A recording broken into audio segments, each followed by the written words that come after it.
Hello dear students, today again we continue chemical bonding और आज हम लोग बात करेंगे about energy terms involve during the formation of ionic bond. उसमें जो फर्स्ट टर्म है that is the lattice energy, उसको डिस्कस करेंगे हम लोग। लास्ट लेक्चर में हम लोग बात कर चुके हैं about the basic introduction as well as the ionic bond, उसके बारे में हमने बात करी है। उसी को आगे हम कंटिन्यू करेंगे आज, that is what lattice energy. देखिए, topic is what energy term involving in the formation of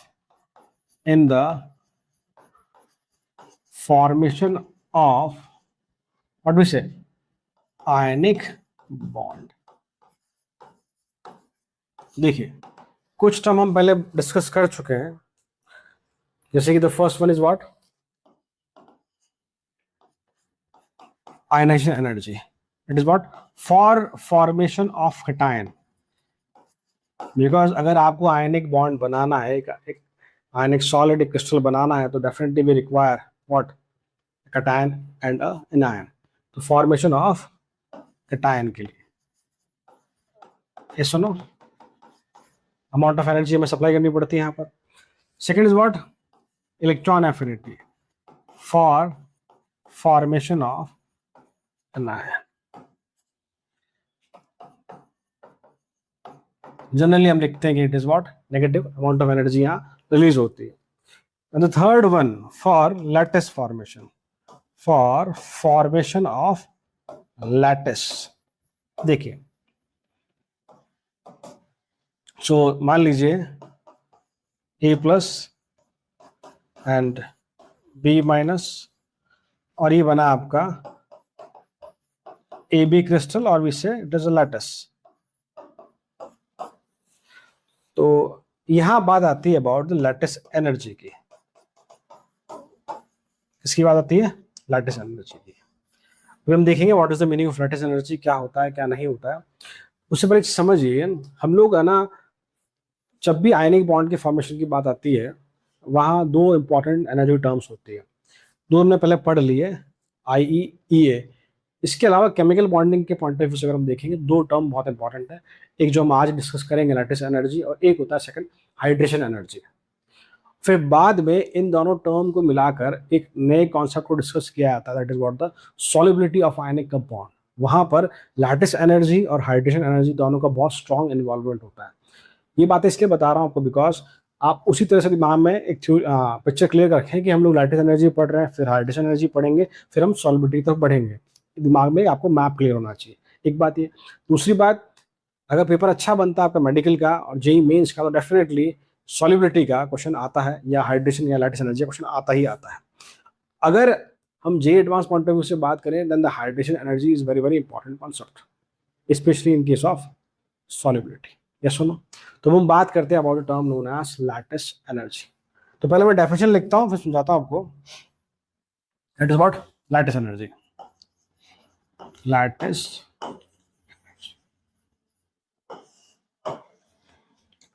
so energy release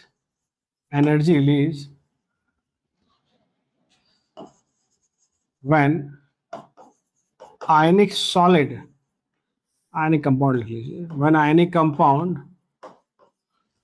energy release when ionic compound is formed from isolated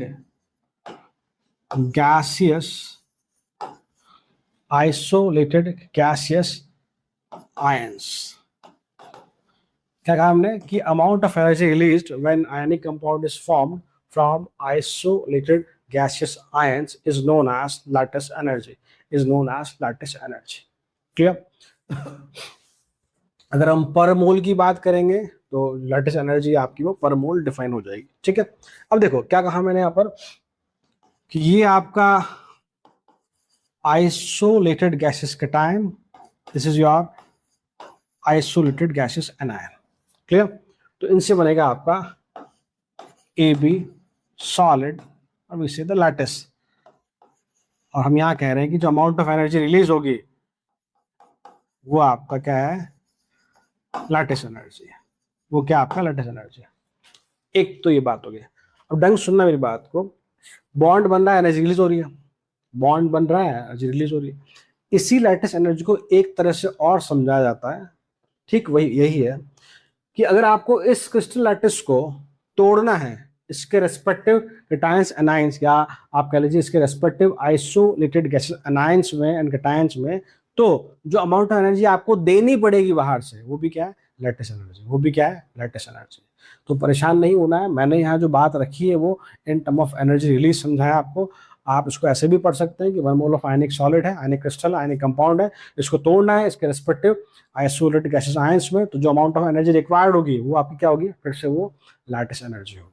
yes सुनो, यस सुनो। नाउ हम लोग बात कर रहे हैं डिटर्मिनेशन ऑफ लैटिस एनर्जी की, डिटर्मिनेशन ऑफ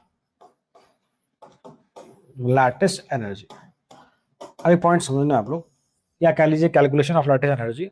तो इंपॉर्टेंट थिंग इज व्हाट कि हम यहाँ जो बात करेंगे it is what using born-Haber cycle, using born-Haber cycle. एक मेथड है जो बेसिकली दो साइंटिस्ट मैक्स बॉर्न और हैबर ने दिया है।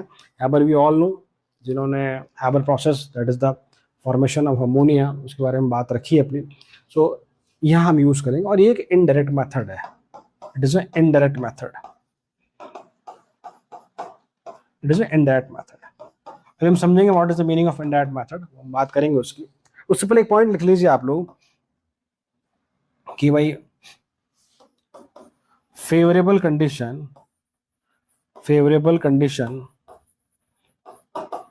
for formation of ionic compound. ये आप साइड में पॉइंट लिख लीजिए। तो पहला कंडीशन क्या है कि आई क्या होना चाहिए भैया, मिनिमम। आई मिनिमम मतलब कि फटाफट से क्या बन जाना चाहिए, कैटायन। और इलेक्ट्रॉन एफिनिटी क्या होनी चाहिए, मैक्सिमम। कि जो आपका एनायन, ऑब्वियसली हम जानते हैं कि जब भी आयनिक कंपाउंड बनता है, एक मेटल आपका एक नॉन मेटल होता है, मेटल के पास वैसे ही इलेक्ट्रोनेगेटिविटी ज़्यादा होती है, तो ऑब्वियसली उनका इलेक्ट्रॉन एफिनिटी का नेचर है वो ज़्यादा होता है। फटाफट से एनायन बनना मतलब कि ये क्या होना चाहिए, मैक्सिमम। इलेक्ट्रॉन एफिनिटी क्या होनी चाहिए, मैक्सिमम। और एक आपका लैटिस एनर्जी क्या होना चाहिए, ये भी क्या होना चाहिए, मैक्सिमम। क्या मतलब है इसका, लैटिस एनर्जी मैक्सिमम मतलब कि इट मीन्स कि maximum amount of energy release होनी चाहिए, तभी बॉन्ड क्या हुआ, ज़्यादा स्टेबल होगा। More the amount of energy release, more will B stability. Yes और नो। ये तीन कंडीशन अगर है तो ये सपोर्ट करती कहीं ना कहीं आयनिक बॉन्ड के formation. Now I am coming to the part that is what, Born Haber cycle. ठीक है, सुतारिए फटाफट से एक बार। देखिए हम बात कर रहे हैं डिटर्मिनेशन ऑफ लैटिस एनर्जी की, determination of lattice energy using born-Haber cycle. ठीक है, मैंने कहा था कि इनडायरेक्ट मेथड है, तो हमें पहले एक टर्म ध्यान में रखनी होगी। The term is known as enthalpy of formation, known as enthalpy of formation. पहले इस टर्म को हम डिस्कस करेंगे, देन हम बात करेंगे about the determination of what we say lattice energy की। पहले आपको ये टर्म समझनी होगी। अगर आपने थर्मोकेमिस्ट्री पढ़ रखा है तो हम जानते हैं इस टर्म के बारे में, हमने डिस्कस किया है इसको। नाउ नहीं पढ़ा तो सुनिए, एंथैल्पी ऑफ फॉर्मेशन कैसे डिफाइन करते हैं। जब भी आपको कोई भी एक मोल कंपाउंड बनाना है, जब भी आपको कोई भी एक मोल कंपाउंड बनाना है, तो जिन एलिमेंट्स से आप या जिन कॉन्स्टिट्यूएंट पार्टिकल से आप वो कंपाउंड बना रहे हैं, वो सारे के सारे आपके एलिमेंट्स या कॉन्स्टिट्यूएंट पार्टिकल किस फॉर्म में होने चाहिए, वो सब के सब आपके रेफरेंस स्टेट में होने चाहिए या स्टैंडर्ड स्टेट में होने चाहिए। उस समय उस कंपाउंड के बनने से जो भी एंथैल्पी में चेंज आएगा, that is what the enthalpy of formation. मैं पहले लिखता हूँ फिर समझाता हूँ। देखिए तुम क्या लिखेंगे इसके लिए, enthalpy change for the formation of 1 mole of any compound, or the formation of 1 mole of any compound from its constituents, आप चाहें तो ब्रैकेट में एलिमेंट लिख लें, from its constituents in their most stable state, in their most stable state। आप इसको standard state भी लिख सकते हैं, आप इसको रेफरेंस स्टेट भी लिख सकते हैं, कि जब भी हमें कोई एक मोल कंपाउंड बनाना है तो जो एलिमेंट या कांस्टेंट पार्टिकल होंगे जिससे वो बन रहा होगा वो सभी आपके रेफरेंस स्टेट में होने चाहिए, स्टैंडर्ड स्टेट में होने चाहिए, आप कह लीजिए कि मोस्ट स्टेबल स्टेट में होने चाहिए। उस दौरान जो भी एंथैल्पी में चेंज आएगा that is not known as enthalpy of formation. For example मान लीजिए मैं NaCl एग्जांपल ही ले लेता हूँ, थोड़ा सा मैं ऊपर करने की कोशिश करता हूँ, चलो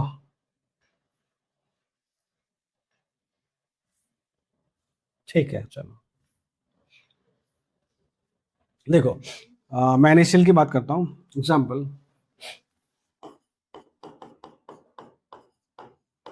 formation of NaCl, formation of NaCl। देखिए तो ये आपका NaCl एक मोल लिखा मैंने, ठीक है। किससे बनेगा? सोडियम से और क्लोरीन से। सोडियम आपको नेचुरली किस फॉर्म में मिलता है? Na सॉलिड की फॉर्म में मिलता है, यस और नो। यही सोडियम का सबसे ज्यादा स्टैंडर्ड स्टेट है, स्टेबल स्टेट है, रेफरेंस स्टेट है। नेचर में आपको सोडियम Na सॉलिड ही मिलता है। क्लोरीन की बात करें, क्लोरीन आपको नेचर में Cl2 गैस की फॉर्म में मिलेगा, that is what Cl2 gas, मतलब कि डाई एटॉमिक फॉर्म में मिलेगा, गैसेस स्टेट में मिलेगा। यही क्लोरीन का स्टैंडर्ड, रेफरेंस या मोस्ट स्टेबल स्टेट है। तो जब आप एक मोल कंपाउंड बना रहे हैं तो जो एलिमेंट्स कांस्टेंट पार्टिकल्स हैं वो आपके सारे के सारे किस में होने चाहिए? स्टैंडर्ड स्टेट में, रेफरेंस स्टेट में। तो उस दौरान जो भी एंथैल्पी में चेंज आएगा उसे आप क्या बोलेंगे? Enthalpy of formation. क्या बोलेंगे उसे आप लोग? Enthalpy of formation. For example मान लो मैं कहना चाहूंगी, कुछ हम एग्जाम्पल लिखें कि कुछ स्टैंडर्ड स्टेट के बारे में। जैसे मान लो, उसको थोड़ा लिख लेना साइड में,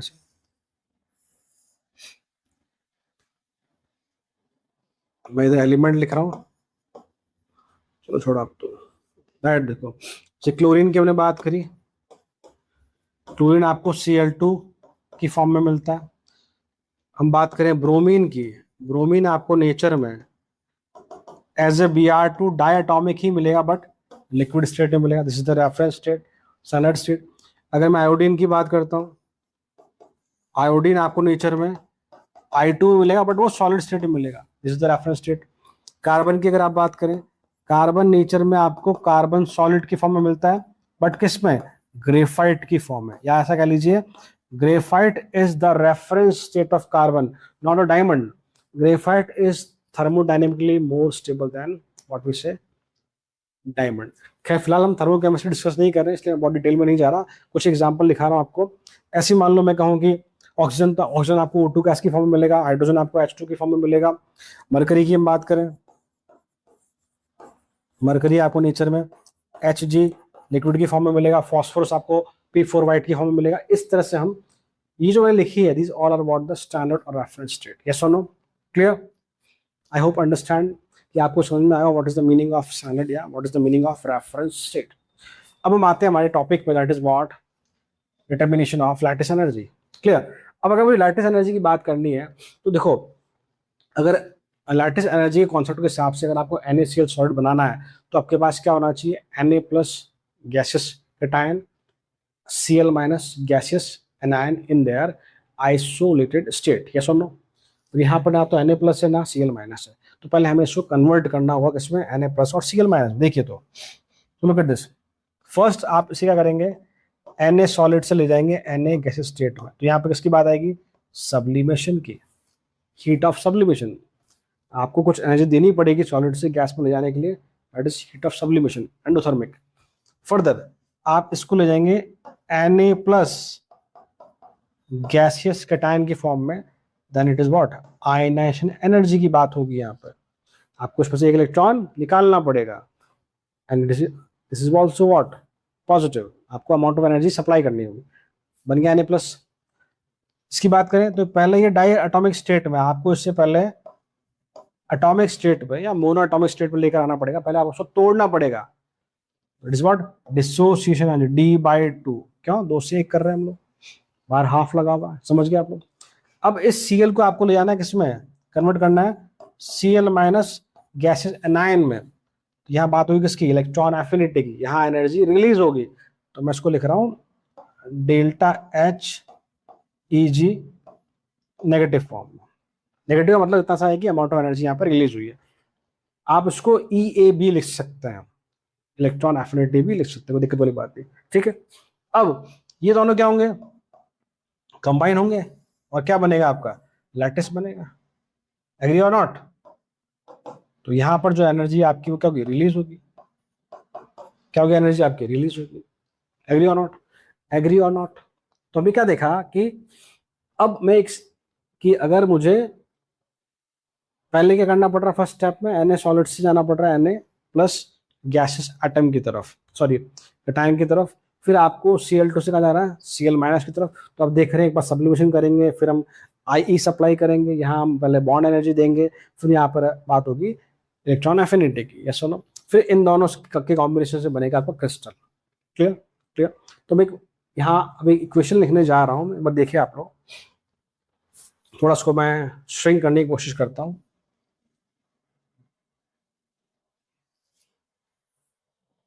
चलो नहीं हो रहा, मैं इसको वाले पार्ट को थोड़ा सा रब कर रहा हूँ, ठीक है। देखिए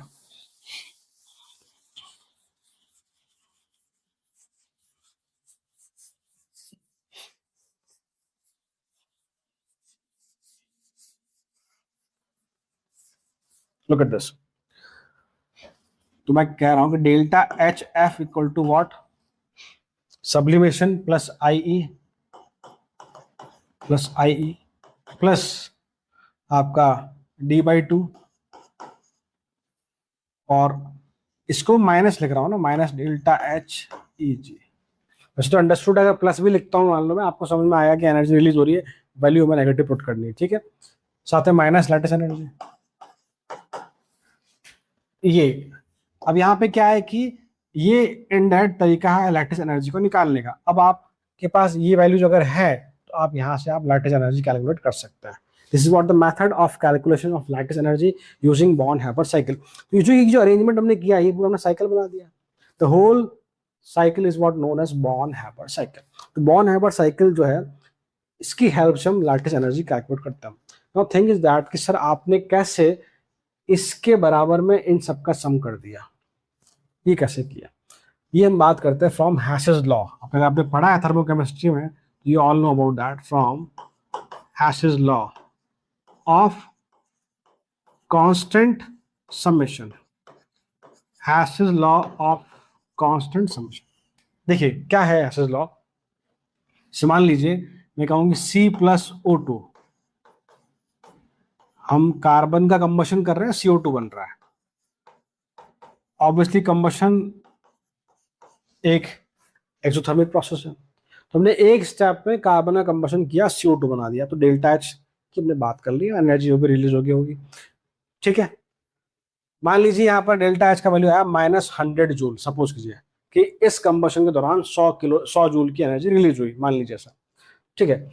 अब सेकंड तरीका ये है कि पहले मैं इस कार्बन सॉलिड का कह लीजिए कि पार्शियल कंबशन कर, थोड़ा बड़ा लिखता हूं, इसका मैं पार्शियल कंबशन करता हूं, इससे बनाता हूं carbon monoxide gas. First step partial combustion, carbon monoxide gas, और इस दौरान कुछ ना कुछ हीट चेंज हुआ होगा, एंथैल्पी चेंज, तो उसे मैंने कह दिया delta H1। I said delta H1। Now second step is what कि मैंने वापस से इस CO का कंबशन किया, वापस से इसका कंबशन किया प्लस हाफ O2, और उससे बना CO2। तो यहां भी कुछ अमाउंट ऑफ एनर्जी या एंथैल्पी में चेंज आया हुआ, that is we said is delta H2। Clear? तो हैश लॉ क्या बोलता है प्रैक्टिकली, यही है कि मान लीजिए हमने कहा कि भाई इस सिंगल स्टेप में कंबशन हुआ, 100 जूल हीट रिलीज हुई। अब अगर आप इस स्टेप का हीट ऑफ कंबशन और इस स्टेप का heat of combustion delta H1 और डेल्टा H2 का वैल्यू अगर आप ऐड करेंगे ना, वो भी 100 के बराबर आएगा। तो हैश लॉ ने क्या बोला कि आप एक रिएक्शन को सिंगल स्टेप में करते हैं या मल्टी स्टेप में करते हैं, डेल्टा H का वैल्यू कांस्टेंट रहता है। That is what hash law of constant summation. तो वहां से ये बात निकल के आती है कि delta H is what delta H1 plus delta H2। I hope ये पॉइंट क्लियर आप लोगों को, और ये आई थिंक विजिबल होगा मेरे हिसाब से, कैमरे में दिख रहा होगा आपको। तो वहीं से मैंने बात करी कि आप एक सिंगल स्टेप में डेल्टा H निकाल रहे हैं और एक मल्टीपल स्टेप में डेल्टा H कैलकुलेट कर रहे हैं, दोनों का वैल्यू क्या होगा, बराबर होगा। क्लियर, एग्री और not? This is what the concept of born Haber cycle, जहां पर हम लोग लैटिस एनर्जी के कैलकुलेशन की बात करते हैं। एग्जाम में अगर हम बात करें डायरेक्टली इसमें क्वेश्चन नहीं पूछा गया, बट ठीक है, हमें इसके बारे में आइडिया होना चाहिए। ये सुनो, हम एक एग्जाम्पल और लेते हैं यहाँ पर। मान लीजिए बात करता हूं फॉर फॉर्मेशन ऑफ MgO। हम इस आयनिक कंपाउंड के बारे में बात करते हैं। तो रिएक्शन आपकी वही इनडायरेक्ट मेथड है आपका। पहले आप लिखेंगे 1 मोल ऑफ MgO सॉलिड, 1 मोल किससे बनेगा, magnesium solid with half O2, because यही आपकी ऑक्सीजन की और मैग्नीशियम की स्टैंडर्ड स्टेट है। This is what delta HF। Clear? हमें लैटिस एनर्जी निकालनी, तो क्या करना पड़ेगा, पहले Mg सॉलिड से कहाँ जाएंगे हम लोग, Mg गैसेस फेज में, तो that is what the sublimation, solid से गैस।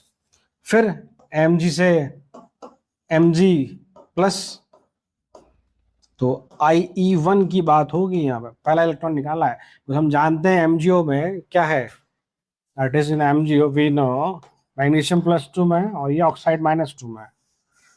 मैग्नीशियम में आपका बेटा +2 में है, this is the magnesium oxide. तो आपको एक इलेक्ट्रॉन और निकालना पड़ेगा, तो it is what we talk about the IE2, that is Mg+2। Clear? Similarly हम बात करते हैं यहाँ पर डायटोमिक है, तो पहले आप इसको बनाएंगे मोनोटॉमिक, तो D/2 की बात होगी, जो हमने पहले किया था लास्ट केस में। नाउ इट इज O-, मतलब कि आपने इसको एक इलेक्ट्रॉन ऐड किया तो इलेक्ट्रॉन एफिनिटी की बात होगी। तो जो यहाँ पर हम बात करेंगे डेल्टा HEG, इसको मैं 1 बोल रहा हूँ मैं, इसकी वैल्यू क्या होगी, नेगेटिव। नेगेटिव का मतलब कि जब आप इस पे इलेक्ट्रॉन ऐड करेंगे तो अमाउंट ऑफ एनर्जी यहाँ पर रिलीज होगी, अमाउंट ऑफ एनर्जी यहाँ पर रिलीज होगी। पर अभी हमें क्या चाहिए, O-2 चाहिए ऑक्साइड बनाना, तो O-2 बनाया हमने। हम जानते हैं कि second electron affinity is always positive, मतलब कि अब आपको यहाँ पर एनर्जी देनी ही पड़ेगी। तो सेकंड वाले की जो बात होगी, यहाँ पर आपको एनर्जी सप्लाई करनी पड़ेगी, क्योंकि इलेक्ट्रॉन इलेक्ट्रॉन में रिपल्शन होगा। नाउ दीज टू कंबाइन, दोनों कंबाइन होंगे आपके और क्या बनाएंगे, लैटिस बनाएंगे। तो इस समय क्या होगा, लैटिस एनर्जी की बात, that is what negative. Clear? Now again from the what we say Hess's law, हम क्या लिख सकते हैं कि delta HF is what equal to sublimation plus IE1 plus IE2 plus D/2 delta HEG1 plus delta HEG, ठीक है, साथ में -LE। क्लियर? तो फिर अगेन हम कहेंगे कि भाई यहां से हम लोग लैटिस एनर्जी कैलकुलेट कर सकते हैं। This is what the method of calculation of lattice energy. क्या सुनो, इसको उतारिए। अब हम बात करते हैं about the factors affecting lattice energy. Please फटाफट से।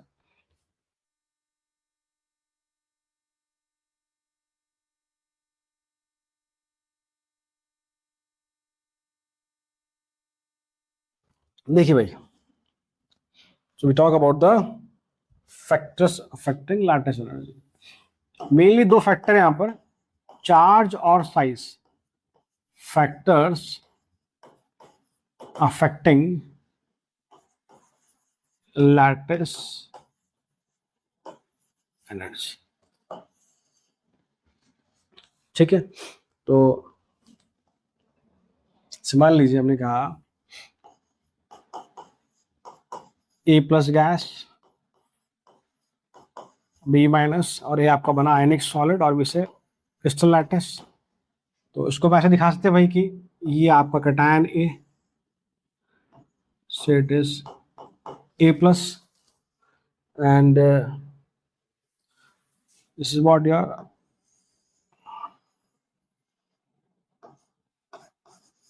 B minus।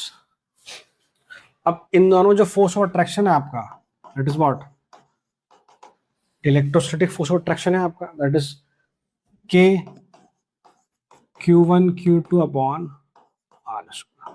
This is what the electrostatic force of attraction between A plus and B minus. ठीक है, यहां तक की बात। Now we are coming to the first factor, that is the charge.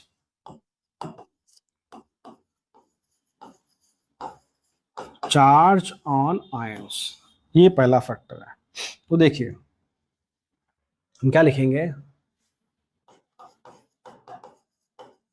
Higher is the charge,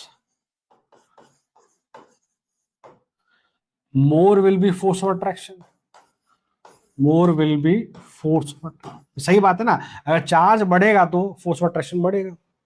and so higher will be lattice energy, मतलब कि अगर आप चार्ज बढ़ाएंगे तो फोर्स ऑफ अट्रैक्शन बढ़ेगा, तो लैटिस एनर्जी भी बढ़ेगी।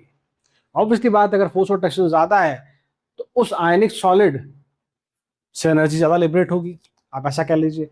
या अगर फोर्स ऑफ अट्रैक्शन ज्यादा है तो बहुत स्ट्रांगली बॉन्डेड है, तो उसको तोड़ने के लिए आपको लैटिस एनर्जी ज्यादा देनी पड़ेगी। मैंने आपको पहले ही समझाया था, लैटिस एनर्जी को हम दोनों तरह से बोलते हैं, ये सुनो, कि अगर गैसेस आयंस जो है आपके कैटायन एनायन, उन दोनों को कंबाइन करके अगर हम एक आयनिक सॉलिड बना रहे हैं तो जो अमाउंट ऑफ एनर्जी रिलीज है वो भी आपका लैटिस एनर्जी है। उसी आयनिक सॉलिड को तोड़ना है उसके respective gases cation gas anion में, तो भी वो लैटिस एनर्जी है। ये सुनो, ठीक है। इट मीन्स कि lattice energy is proportional to Z plus Z man। This is the representation, okay, where Z plus is what,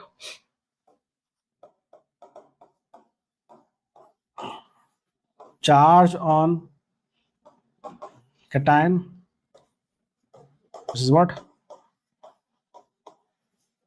charge on, ठीक है, agree or not? या तो ठीक है बेटा। एग्जाम्पल की बात करें कुछ,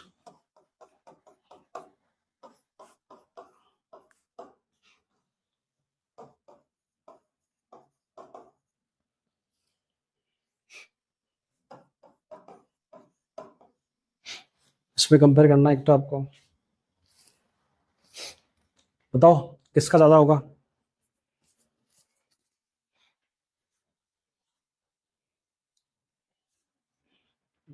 एक और लिखते हैं हम लोग, Na2O MgO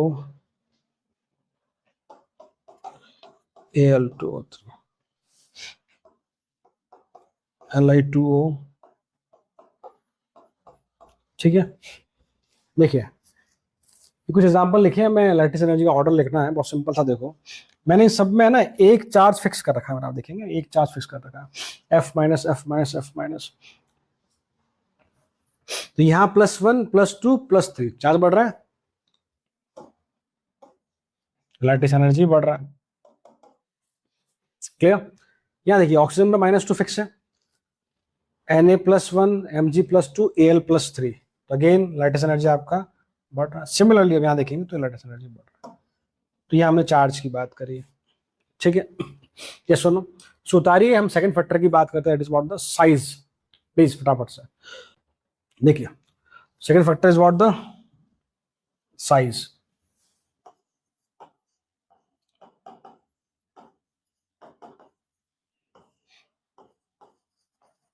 Larger is the size,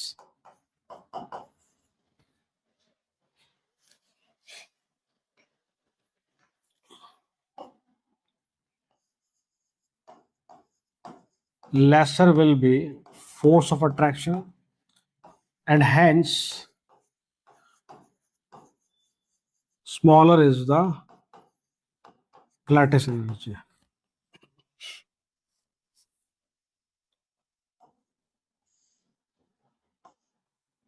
थोड़ा बड़ा बनाया था मैं, आई थिंक आपको विजिबल होगा ये।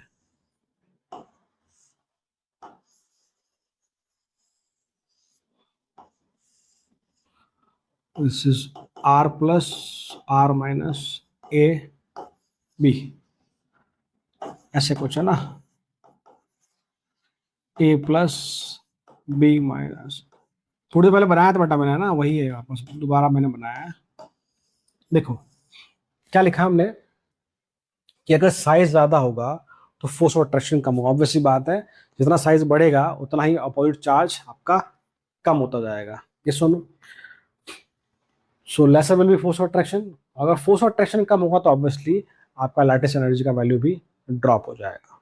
क्लियर? ये सुनो, चलो तो इसको हम कैसे लिखते हैं भाई कि what we say lattice energy is what inversely proportional to R naught, and this R naught is nothing but this is what R plus plus R minus, cation और एनायन के रेस्पेक्ट में जो साइज है वो आपने लिखा है।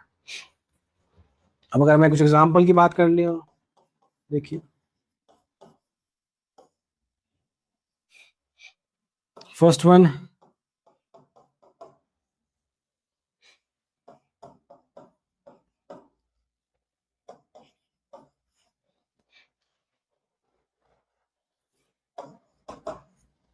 चलो ऐसा मतलब सिर्फ हम लोग साइज कंपेयर कर रहे हैं तो चार्ज हम फिक्स कर लेते हैं ना।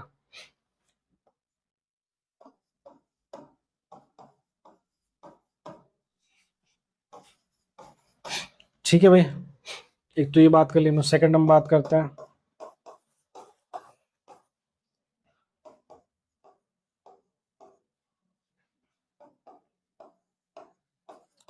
ठीक है, ये कुछ ऑर्डर लिखे मैंने, अगर आप सब में देखेंगे तो जो फर्स्ट फैक्टर था चार्ज, वो चार्ज तो मैंने फिक्स कर दिया सभी में, चार्ज कांस्टेंट है। ऊपर देखेंगे सब में +1 है, यहाँ आप देखेंगे सब में +2 है। ठीक है, चार्ज तो हमने फिक्स कर दिया। Now we are comparing the size. तो देखो साइज किसका ज्यादा है, तो चार्ज फिक्स सब जगह फ्लोरीन, सब जगह आपका एनायन फिक्स है, तो हम किसको कंपेयर करेंगे, टाइम को। सबसे ज्यादा साइज किसका, आपका सीजियम का। फर्स्ट ग्रुप की हमने बात करी, मैक्सिमम साइज किसका बेटा, सीजियम का। तो साइज अगर ज्यादा है उसका तो लैटिस एनर्जी उसका कम होगा, तो ऑर्डर क्या हो जाएगा आपका, दिस ऑर्डर ऑफ, क्लियर।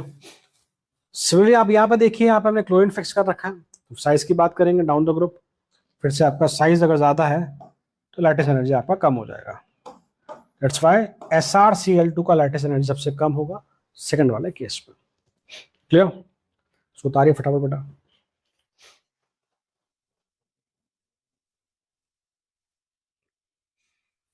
ठीक है, so last part is the application. तो एप्लीकेशन, वैसे जो मेन एप्लीकेशन मैंने आपको बताया है वो तो आपका है सॉल्युबिलिटी, उसको हम डिस्कस करेंगे आगे हाइड्रेशन एनर्जी पढ़ने के बाद। यहाँ एक एप्लीकेशन को मैं आपको क्वेश्चन की फॉर्म में लिखा देता हूँ कि मान लो हमें कंपेयर करना हो NaCl और MgO में कि किसका लैटिस एनर्जी ज्यादा है, तो answer is what, this one.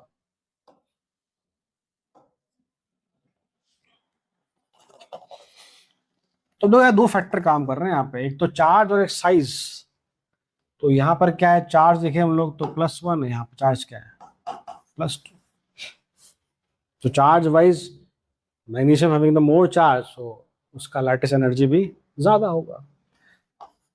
So point is what here कि जब चार्ज और साइज में कंपटीशन हो, हमेशा चार्ज वाला पार्ट जीतता है, डोमिनेंट होता है। हम क्या लिखेंगे, when there is competition between, when there is competition between charge and size factor, charge and size factor, charge factor is dominant, factor is dominant,